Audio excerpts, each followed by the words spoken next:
ഇന്ന് നമ്മൾ ഡിസ്കസ് ചെയ്യാൻ പോകുന്നത് കപ്പാസിറ്ററിൻ്റെ വേരിയസ് ടൈപ്സ് ഓഫ് കണക്ഷൻസ് ആണ്. കഴിഞ്ഞ ക്ലാസ്സിൽ നമ്മൾ എന്താണ് കപ്പാസിറ്റൻസ് എന്നുള്ളതും ബേസിക് ഒരു കപ്പാസിറ്ററിൻ്റെ വർക്കിംഗ് എങ്ങനെയാണെന്നുള്ളതും ചാർജിങ് ഡിസ്ചാർജിങ് ഓഫ് കപ്പാസിറ്റർ ഇതൊക്കെ നമ്മൾ ഡിസ്കസ് ചെയ്തിട്ടുണ്ടാകും. ഇന്ന് നമ്മൾ കപ്പാസിറ്ററുകൾ സീരീസ് ആയിട്ടും അതേപോലെ പാരലായിട്ടും സർക്യൂട്ടിൽ കണക്ട് ചെയ്ത് കഴിഞ്ഞാൽ അതിൻ്റെ എഫക്റ്റീവ് കപ്പാസിറ്റൻസ് എത്രത്തോളം ഉണ്ടാകുമെന്നാണ് നമ്മൾ കണ്ടുപിടിക്കാൻ പോകുന്നത്. സിമിലർലി നമ്മൾ റെസിസ്റ്ററുകൾ സീരീസ് ആയിട്ടും അതേപോലെ പാരലായിട്ടും സർക്യൂട്ടിൽ കണക്ട് ചെയ്ത് കഴിഞ്ഞാലുള്ള അതിൻ്റെ എഫക്റ്റീവ് റെസിസ്റ്റൻസ് നമ്മൾ ഒന്നാമത്തെ മൊഡ്യൂളിൽ ഡിസ്കസ് ചെയ്തിരുന്നു. സോ നമ്മൾ ആദ്യം ഇവിടെ ഡിസ്കസ് ചെയ്യാൻ പോകുന്നത് കപ്പാസിറ്റേഴ്സ് ഇൻ സീരീസ് ആണ്. ഒന്നാമത്തെ മൊഡ്യൂളിൽ നമ്മൾ പറഞ്ഞിട്ടുണ്ടാകും എന്താണ് സീരീസ് കണക്ഷൻ എന്നുള്ളതും അതേപോലെ എന്താണ് പാരലൽ കണക്ഷൻ എന്നുള്ളതും കൃത്യമായിട്ട് പറഞ്ഞിട്ടുണ്ടാകും. അതുകൊണ്ട് തന്നെ വീണ്ടും എന്താണ് സീരീസ് സർക്യൂട്ട് എന്നുള്ളത് ഡിസ്കസ് ചെയ്യാൻ പോകുന്നില്ല. കപ്പാസിറ്റേഴ്സ് സീരീസായി കണക്ട് ചെയ്ത് കഴിഞ്ഞാലുള്ള അതിൻ്റെ എഫക്റ്റീവ് കപ്പാസിറ്റൻസ് എങ്ങനെ കണ്ടുപിടിക്കാമെന്നാണ് ഇവിടെ ഡിസ്കസ് ചെയ്യാൻ പോകുന്നത്. സോ ഇവിടെ 3 കപ്പാസിറ്ററുകളാണ് നമ്മൾ സീരീസായിട്ട് കണക്ട് ചെയ്തിട്ടുള്ളത്. C1, C2, C3 എന്നുള്ളതാണ് ഓരോ കപ്പാസിറ്ററിൻ്റെയും കപ്പാസിറ്റൻസ് എന്ന് പറഞ്ഞാൽ. അതേപോലെ V1, V2, V3 എന്ന് പറഞ്ഞാൽ ഓരോ കപ്പാസിറ്ററിനും കിട്ടുന്ന പൊട്ടൻഷ്യൽ ഡിഫറൻസ് അല്ലെങ്കിൽ വോൾട്ടേജ് ആണ്.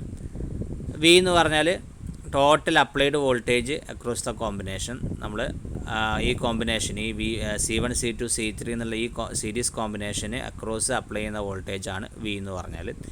C എന്ന് പറഞ്ഞാൽ കമ്പൈൻഡ് അല്ലെങ്കിൽ ഇക്വലൻ്റ് കപ്പാസിറ്റൻസ് ആണ്. നമുക്കറിയാം ഒരു സീരീസ് സർക്യൂട്ടിൽ അല്ലെങ്കിൽ ഒരു സീരീസ് കോമ്പിനേഷനിൽ എല്ലാ കപ്പാസിറ്റർ ഉണ്ടാകുന്ന ചാർജ് സെയിം ആയിരിക്കും. എന്നാൽ ഓരോ കപ്പാസിറ്ററിനും കിട്ടുന്ന പൊട്ടൻഷ്യൽ ഡിഫറൻസ് അല്ലെങ്കിൽ പൊട്ടൻഷ്യൽ വോൾട്ടേജ് എന്തായിരിക്കും ഡിഫറൻ്റ് ആയിരിക്കും.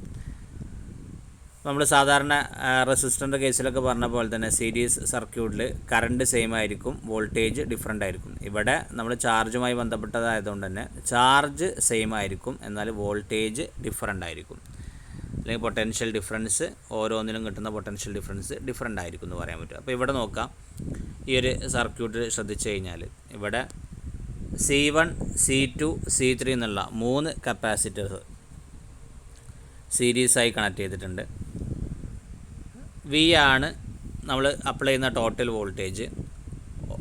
അത് കാരണം C1 കിട്ടിയ വോൾട്ടേജ് V1, C2 കിട്ടിയ വോൾട്ടേജ് V2, C3 കിട്ടിയ വോൾട്ടേജ് V3.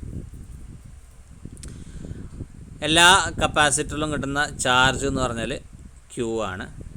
എല്ലാ കപ്പാസിറ്ററിലും കിട്ടുന്ന ചാർജ് Q. അപ്പോൾ അതങ്ങനെ വരാനുള്ള കാരണം എന്ന് പറഞ്ഞാൽ ഇപ്പോൾ ഇവിടെ ഒരു V എന്നുള്ള വോൾട്ടേജ് അപ്ലൈ ചെയ്ത് കഴിഞ്ഞാൽ Q എന്നുള്ള ചാർജ് സർക്യൂട്ടിലുണ്ടാകും. അപ്പോൾ ഈ Q എന്നുള്ള ചാർജ് ഇവിടെയും Q തന്നെ, കാരണം ഇതല്ലാതെ ഈ ചാർജിന് ഫ്ലോ ചെയ്യാനുള്ളൊരു മാർഗ്ഗം സർക്യൂട്ടിലില്ല. അപ്പോൾ ഇവിടെയും Q തന്നെ ആയിരിക്കും, ഇവിടെയും Q തന്നെ ആയിരിക്കും, ഇവിടെയും Q തന്നെ ആയിരിക്കും. തന്നെ എന്ത് ചെയ്യും ഇവിടെ എത്തും. കാരണം പോസിറ്റീവ് നിന്ന് നെഗറ്റീവിലോട്ടാണ് എന്ത് ചെയ്യുന്നത് ചാർജ് ഫ്ലോ ചെയ്യുന്നത്. നമ്മൾ അതിൻ്റെ ബേസിക് വർക്കിംഗ് പറയുന്ന സമയത്ത് പറഞ്ഞിട്ടുണ്ടാകും. സോ ഇവിടെ എല്ലാ ഭാഗത്തും ഓരോ കപ്പാസിറ്ററിനും കിട്ടുന്ന ചാർജ് സെയിം ആയിരിക്കും, എന്നാൽ പൊട്ടൻഷ്യൽ ഡിഫറൻസ് അല്ലെങ്കിൽ വോൾട്ടേജ് എന്തായിരിക്കും ഡിഫറൻ്റ് ആയിരിക്കും. അപ്പോൾ അങ്ങനെയാണെങ്കിൽ നമ്മൾ ആദ്യത്തെ ഇക്വേഷൻ എടുത്തു. V = ടോട്ടൽ അപ്ലൈഡ് വോൾട്ടേജ് എന്ന് പറഞ്ഞാൽ V1 + V2 + V3 ആണ്. അതായത് C1 കിട്ടുന്ന വോൾട്ടേജ് പ്ലസ് C2 കിട്ടുന്ന വോൾട്ടേജ് പ്ലസ് C3 കിട്ടുന്ന വോൾട്ടേജ്. നമുക്കറിയാം V എന്ന് പറഞ്ഞാൽ Q/C ആണ്. V = Q/C ആണ്. So applied voltage V = Q/C നമ്മൾ പറഞ്ഞു. V1 എന്ന് പറഞ്ഞാൽ Q/C1 ആണ്, കാരണം ഇവിടെയുള്ള വോൾട്ടേജ് V1 ആണ്. ഇവിടെയുള്ള വോൾട്ടേജ് V1 ആണ്, ഇവിടെയുള്ള ചാർജ് Q, ഇവിടെയുള്ള കപ്പാസിറ്റൻസ് C1. So Q/C1. അതേപോലെ V2 എന്ന് പറഞ്ഞാൽ Q/C2. അതേപോലെ V3 എന്ന് പറഞ്ഞാൽ Q/C3. അങ്ങനെ കാണാൻ പറ്റും. അപ്പോൾ എല്ലാത്തിലും Q കോമൺ ആണ്. അപ്പോൾ ഇതിലും Q ഉണ്ട്, ഇതിലും Q ഉണ്ട്, ഇതിലും Q ഉണ്ട്, ഇതിലും Q ഉണ്ട്. അപ്പോൾ Q കോമൺ ആയതുകൊണ്ട് തന്നെ ഈ Qയും ഇവിടെയുള്ള Q കൊണ്ട് എന്ത് ചെയ്തു കട്ട് ചെയ്ത് പോയി, ബാക്കി ആരുണ്ടാകും 1/C = 1/C1 + 1/C2 + 1/C3 നമുക്കവിടെ പറയാൻ പറ്റും. സോ കപ്പാസിറ്റേഴ്സ് സീരീസായി കണക്ട് ചെയ്ത് കഴിഞ്ഞാൽ 1/C = 1/C1 + 1/C2 + 1/C3 ആയിരിക്കും അതിൻ്റെ എഫക്റ്റീവ് കപ്പാസിറ്റൻസ് കാണാനുള്ള ഇക്വേഷൻ. ഇതിൽ 1/c അല്ല എഫക്റ്റീവ് കപ്പാസിറ്റൻസ്, സി ആണ് എഫക്റ്റീവ് കപ്പാസിറ്റൻസ്. സോ 1/c കണ്ടെത്തി കഴിഞ്ഞാൽ അതിൽ നിന്ന് നമ്മൾ സി എന്ത് ചെയ്യണം, വീണ്ടും കണ്ടെത്തണം. അത് നമ്മൾ ഈ 1/r കണ്ടെത്തിയിട്ട് അതിന് r കണ്ടെത്തിയിരുന്നു റെസിസ്റ്റൻസിൻ്റെ ഒരു പ്രോബ്ലം ചെയ്യുന്ന സമയത്ത്. അതേപോലെ തന്നെ 1/c കണ്ടെത്തിയിട്ട് അതിന് ശേഷം അതിൽ നിന്ന് സി നമ്മൾ സെപ്പറേറ്റ് ആയിട്ട് കണ്ടെത്തണം. സോ സി ആണ് ഇക്വലൻ്റ് കപ്പാസിറ്റൻസ് എന്ന് മനസ്സിലാക്കാം. സോ ഇതാണ് കപ്പാസിറ്റൻസ് സീരീസായി കണക്ട് ചെയ്താനുള്ള അതിൻ്റെ എഫക്റ്റീവ് കപ്പാസിറ്റൻസ് കാണാനുള്ള ഇക്വേഷൻ. സോ നെക്സ്റ്റ് നമുക്ക് കപ്പാസിറ്റേഴ്സ് ഇൻ പാരലൽ നോക്കാം. സോ ഇതാണ് കപ്പാസിറ്റേഴ്സ് ഇൻ പാരലൽ. ഇപ്പോൾ ഇവിടെ നോക്കാം, ഇവിടെ 3 കപ്പാസിറ്ററുകൾ പാരലായിട്ട് കണക്ട് ചെയ്തിട്ടുണ്ട്. C1, C2, C3 3 കപ്പാസിറ്റർ പാരലായിട്ട് കണക്ട് ചെയ്തിട്ടുണ്ട്. ടോട്ടൽ അപ്ലൈഡ് വോൾട്ടേജ് ആണ് V എന്ന് പറഞ്ഞാൽ. ഇവിടെ നോക്കുക, ഇവിടെ ഈ ഒരു പൊട്ടൻഷ്യൽ കാരണം ഇതിലൂടെ ഫ്ലോ ചെയ്യുന്ന ഫ്ലോ ചെയ്യുന്ന ചാർജാണ് Q എന്ന് കരുതുക. അങ്ങനെയാണെങ്കിൽ ഈ ഒരു Q ഇവിടെ എത്തുന്ന സമയത്ത് എന്ത് ചെയ്യും, സ്പ്ലിറ്റ് ചെയ്ത് Q ഇവിടെ കുറച്ച് ചാർജ് ഫ്ലോ ചെയ്യും, ഇതിലൂടെ കുറച്ച് ചാർജ് ഫ്ലോ ചെയ്യും, ഇതിലൂടെയും കുറച്ച് ചാർജസ് ഫ്ലോ ചെയ്യും. അപ്പോൾ ചാർജ് എന്ത് ചെയ്തു, ഡിഫറൻ്റ് ആയിട്ട് മാറി. എന്നാൽ പാരലൽ സർക്യൂട്ട് ആയതുകൊണ്ട് തന്നെ ഓരോ കപ്പാസിറ്ററിനും കിട്ടുന്ന വോൾട്ടേജ് എന്തായിരിക്കും, ഇവിടെ സെയിം ആയിരിക്കും. അപ്പോൾ ഇവിടെ നമ്മൾ നേരത്തെ റെസിസ്റ്ററിൻ്റെ കേസിൽ പറഞ്ഞ പോലെ തന്നെ പൊട്ടൻഷ്യൽ ഡിഫറൻസ് ഓരോ ഡിവൈസിനും കിട്ടുന്ന, അല്ലെങ്കിൽ ഓരോ കപ്പാസിറ്ററിനും കിട്ടുന്ന പൊട്ടൻഷ്യൽ ഡിഫറൻസ് സെയിം ആയിരിക്കും. എന്നാൽ ഓരോ കപ്പാസിറ്ററുള്ള ചാർജ് ഡിഫറൻ്റ് ആയിരിക്കും എന്ന് പറഞ്ഞു. അപ്പോൾ ഇവിടെ നോക്കുക, ഇവിടെ ടോട്ടൽ ചാർജ് Q ആണെന്ന് കരുതാം.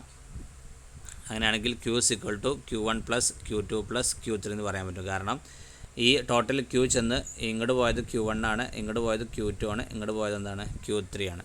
So total charge Q = Q1 + Q2 + Q3 എന്ന് പറയാൻ പറ്റും.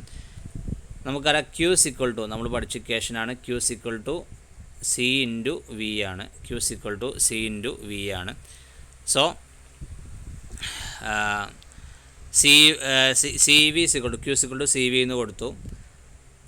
ദെൻ Q1 = C1 × V എന്ന് പറഞ്ഞു. കാരണം Q1 എന്ന് പറഞ്ഞാൽ C1 ഉണ്ടാകുന്ന കപ്പാസിറ്റൻസ് ആണ്, ചാർജാണ്. സോ അവിടെയുള്ള വോൾട്ടേജ് V, അതേപോലെ അവിടെയുള്ള കപ്പാസിറ്റൻസ് C1 ആണ്. അതേപോലെ Q2 എന്ന് പറഞ്ഞാൽ C2 ഉണ്ടാകുന്ന ചാർജാണ്. സോ അവിടെ ഉണ്ടാകുന്ന capacitance C2, voltage V plus C3 × V, അതാണ് Q3 എന്ന് പറഞ്ഞാൽ. എല്ലാത്തിലും C കോമൺ ആണ്, എല്ലാത്തിലും V കോമൺ ആണ്. V പുറത്തെടുത്തു, കട്ട് ചെയ്ത് കളഞ്ഞാൽ C = C1 + C2 + C3 എന്ന് കാണാൻ പറ്റും. അതായത് കപ്പാസിറ്ററുകൾ പാരലായിട്ട് കണക്ട് ചെയ്താൽ എഫക്റ്റീവ് കപ്പാസിറ്റൻസ് കാണാനുള്ള ഇക്വേഷനാണ് C1 + C2 + C3 എന്നുള്ള ഇക്വേഷൻ. സോ കപ്പാസിറ്റേഴ്സ് സീരീസായി കണക്ട് ചെയ്ത് കഴിഞ്ഞാൽ കിട്ടുന്ന ഇക്വേഷനായിരുന്നു 1/C = 1/C1 + 1/C2 + 1/C3. എന്നാൽ കപ്പാസിറ്റേഴ്സ് സീരീസായി പാരലായി കണക്ട് ചെയ്താൽ കിട്ടുന്ന ഇക്വേഷനാണ് C = C1 + C2 + C3. So നമ്മൾ ഈ റെസിസ്റ്ററിൻ്റെ വാല്യൂ, നമ്മൾ റെസിസ്റ്ററിൻ്റെ സീരീസും പാരലും പറയുന്ന സമയത്ത് അതിന് നേരെ ഓപ്പോസിറ്റാണ്. റെസിസ്റ്റേഴ്സ് സീരീസ് ആകുമ്പോൾ എന്തായിരുന്നു, R1 + R2 + R3 എന്നും. ഇവിടെ കപ്പാസിറ്റൻസ് പാരലാകുന്ന സമയത്താണ് C = C1 + C2 + C3 വന്നിട്ടുള്ളത്. അതേപോലെ റെസിസ്റ്റേഴ്സ് പാരലായിട്ട് കണക്ട് ചെയ്യുന്ന സമയത്ത് അവിടെയുള്ള value 1/R = 1/R1 + 1/R2 + 1/R3 എന്നും. അതേ സിമിലർ ഇക്വേഷനാണ് കപ്പാസിറ്റേഴ്സ് സീരീസായി കണക്ട് ചെയ്യുന്ന സമയത്ത് 1/C = 1/C1 + 1/C2 + 1/C3. അപ്പോൾ റെസിസ്റ്റേഴ്സിൻ്റെയും കപ്പാസിറ്റേഴ്സും സീരീസും പാരലും കണക്ഷൻ നേരെ ഓപ്പോസിറ്റ് റിലേഷനാണ് അവിടെ വരുന്നത്. സോ ഒരു മനസ്സിലാക്കാൻ വേണ്ടിയിട്ടുള്ള കാര്യങ്ങളാണ് പറഞ്ഞത്. സോ കപ്പാസിറ്റേഴ്സിന് parallel = effective capacitance = C1 + C2 + C3 ആയിരിക്കും. സോ നെക്സ്റ്റ് ഇതിൻ്റെ പ്രോബ്ലമാണ് നമ്മൾ പറയാൻ പോകുന്നത്. ശ്രദ്ധിക്കാം. ക്വസ്റ്റ്യൻ എങ്ങനെയാണ്, 3 capacitors are connected in series across a 120 volt supply. The voltage across them are 30, 40, 50 and the charge on each is 4500 microcoulomb. What is the value of each capacitor and equivalent capacitor of the series combination? So ഇവിടെ തന്നിട്ടുള്ളത് ഓരോന്നും ശ്രദ്ധിക്കുക. ആദ്യം Q നോക്കുക. Q എന്ന് പറഞ്ഞാൽ charge തന്നിട്ടുള്ളത് 4500 micro കൂളോംബാണ്. So 4500 micro കൂളോംബിനെ കൂളോംബിലോട്ട് മാറ്റണമെങ്കിൽ നമ്മൾ പറയുന്ന 1 മൈക്രോ എന്ന് പറഞ്ഞാൽ എത്ര, 10⁻⁻⁶ ആണ്. സോ ഈ 4500 നമ്മൾ എന്ത് ചെയ്തു 10⁻⁻6 കൊണ്ട് ഗുണിച്ച് കഴിഞ്ഞാൽ അതെന്തായിട്ട് മാറി, കൂളോമ്പിലോട്ട് മാറി. സോ മൈക്രോ കൂളോമ്പിനെ കൂളോമ്പിലോട്ട് മാറ്റാൻ വേണ്ടിയിട്ട് നമ്മൾ എന്ത് ചെയ്തു, ഇതിനെ 10⁻⁻6 കൊണ്ട് ഗുണിച്ചു. സോ 4500 ഇൻറ്റു 10⁻⁻6 കൂളോമ്പായിട്ട് മാറി. ഇവിടെ കപ്പാസിറ്ററുകൾ സീരീസ് ആയിട്ടാണ് കണക്ട് ചെയ്തതെന്ന് പറഞ്ഞു. സീരീസായി കണക്ട് ചെയ്ത് കഴിഞ്ഞാൽ അതിൻ്റെ എഫക്റ്റീവ് കപ്പാസിറ്റൻസ് കാണാനുള്ള ഇക്വേഷൻ 1/C = 1/C1 + 1/C3 ആയിരിക്കും. നമ്മൾ കാണാൻ പറഞ്ഞിട്ടുള്ളത് ഓരോ കപ്പാസിറ്ററിൻ്റെയും വാല്യൂ ആണ് നമ്മളോട് കാണാൻ പറഞ്ഞിട്ടുള്ളത്. അതേപോലെ ഇക്വലൻ്റ് കപ്പാസിറ്ററും നമ്മളോട് കാണാൻ പറഞ്ഞിട്ടുണ്ട്. സോ നമുക്കറിയാം Q = നമ്മൾ ചാർജ് എന്ന് പറഞ്ഞാൽ C1 × V1 ആണ്, C2 × V2 ആണ്, C3 × V3 ആണ്. കാരണം ചാർജ് എല്ലായിടത്തും സെയിം ആണ്. സോ അങ്ങനെയാണെങ്കിൽ C1 = നമ്മൾ പറഞ്ഞു Q/V1 നമുക്ക് പറയാൻ പറ്റും. C1 എന്ന് പറഞ്ഞാൽ Q/V1 ആണ്. സോ ഇവിടെ Q തന്നിട്ടുള്ളത് 4500 × 10⁻⁻6 ആണ്, ഡിവൈഡഡ് ബൈ അതിൻ്റെ V1 അവിടെ നമ്മൾ കൊടുക്കുന്ന വോൾട്ടേജ്, ആ ഒരു കപ്പാസിറ്ററിൻ്റെ വോൾട്ടേജ് ഇവിടെ തന്നിട്ടുണ്ട്. എത്രയാണ് 30 തന്നിട്ടുണ്ട്. സോ അത് ചെയ്ത് കഴിഞ്ഞാൽ നമുക്ക് എന്ത് കിട്ടും, 150 മൈക്രോ ഫാരഡ് എന്ന് കിട്ടും. അതേപോലെ C2 = Q/V2 ആണ്. Q എന്ന് പറഞ്ഞാൽ ചാർജാണ്, V2 എന്ന് പറഞ്ഞാൽ അതിനെ ക്രോസ് കിട്ടുന്ന വോൾട്ടേജ്. അപ്പോൾ 4500 × 10⁻⁻6 ചെയ്ത് കഴിഞ്ഞാൽ 112.5 മൈക്രോ ഫാരഡ് എന്ന് കിട്ടും. ഈ C2ന് അക്രോസുള്ള വോൾട്ടേജ് 40, അത് ക്വസ്റ്റിൽ തന്നിട്ടുണ്ട്, ഇവിടെ 40 എന്ന് തന്നിട്ടുണ്ട്. ഇനി C3 എന്ന് പറഞ്ഞാൽ Q/V3 ആണ്. Q എന്ന് പറഞ്ഞാൽ 4500 × 10⁻⁻6 / 50. അപ്പോൾ ചെയ്ത് കഴിഞ്ഞാൽ നമുക്ക് എന്ത് കിട്ടും, 90 മൈക്രോ ഫാരഡ് എന്ന് കിട്ടും. സോ C1 കിട്ടി, C2 കിട്ടി, C3 കിട്ടി. C1 150 micro farad, C2 112.5 micro farad, C3 90 micro farad. അങ്ങനെയാണെങ്കിൽ നമ്മളെ എഫക്റ്റീവ് കപ്പാസിറ്റൻസ് ആണ് നമ്മളോട് കാണാൻ പറഞ്ഞിട്ടുള്ളത്. എഫക്റ്റീവ് കപ്പാസിറ്റൻസ് കാണാനുള്ള equation 1/C = 1/C1 + 1/C2 + 1/C3 ചെയ്ത് കഴിഞ്ഞാൽ 1/150 × 10⁻⁻6 1/112.5 × 10⁻⁻6 + 1/90 × 10⁻⁻6. ഇത് ചെയ്ത് കഴിഞ്ഞാൽ നമുക്ക് 1/C കണ്ടുപിടിക്കാൻ പറ്റും.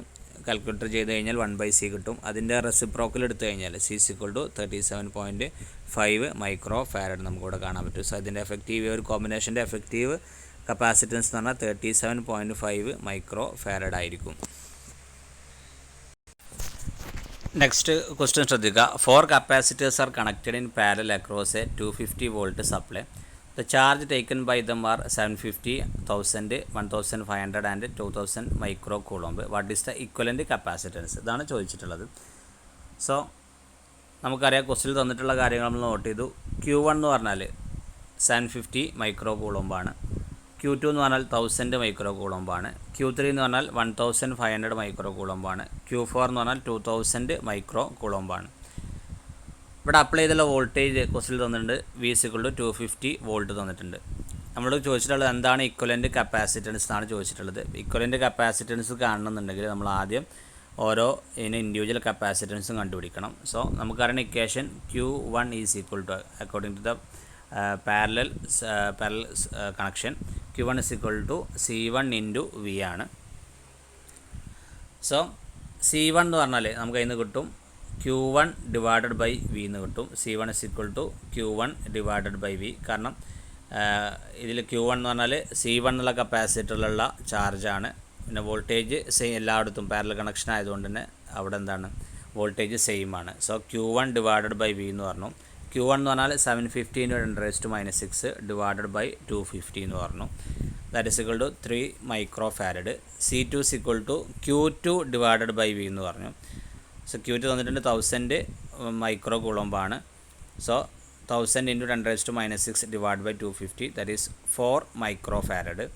C3 = Q3/V ആണ്. Q3 എന്ന് പറഞ്ഞാൽ 1500 × 10⁻⁻6 / 250 ആണ്. ദാറ്റ് ഈസ് 6 മൈക്രോ ഫാരഡ് എന്ന് വന്നു. C4 എന്ന് പറഞ്ഞാൽ Q4/V ആണ്. കാരണം V എല്ലായിടത്തും സെയിം ആണ്, പാരലൽ കണക്ഷനാണ്. 2000 × 10⁻⁻6 / 250, ദാറ്റ് ഈസ് 8 മൈക്രോ ഫാരഡ് എന്ന് പറഞ്ഞു. ഇക്വലൻ്റ് കപ്പാസിറ്റൻസ് പാരലായിട്ട് കണക്ട് ചെയ്ത് കഴിഞ്ഞാലുള്ള C = C1 + C2 + C3 + C4 ആണ്. C1 എന്ന് പറഞ്ഞാൽ 3 മൈക്രോ ഫാരഡ് ആണ്. C2 എന്ന് പറഞ്ഞാൽ 4 മൈക്രോ ഫാരഡ് ആണ്. C3 എന്ന് പറഞ്ഞാൽ 6 മൈക്രോ ഫാരഡ് ആണ്. And C4 is equal to 8 micro farad ആണ്. കൂട്ടിക്കഴിഞ്ഞാൽ 3 + 4 + 6 + 8 that is equal to 21 micro farad എന്ന് കിട്ടും. സോ 4 കപ്പാസിറ്ററുകൾ പാരലായിട്ട് കണക്ട് ചെയ്താനുള്ള ഈ ഒരു പറഞ്ഞിട്ടുള്ള രീതിയിലുള്ള കപ്പാസിറ്ററുകൾ പാരലായിട്ട് കണക്ട് ചെയ്താലുള്ള എഫക്റ്റീവ് കപ്പാസിറ്റൻസ് ആണ് 21 മൈക്രോ ഫാരഡ്.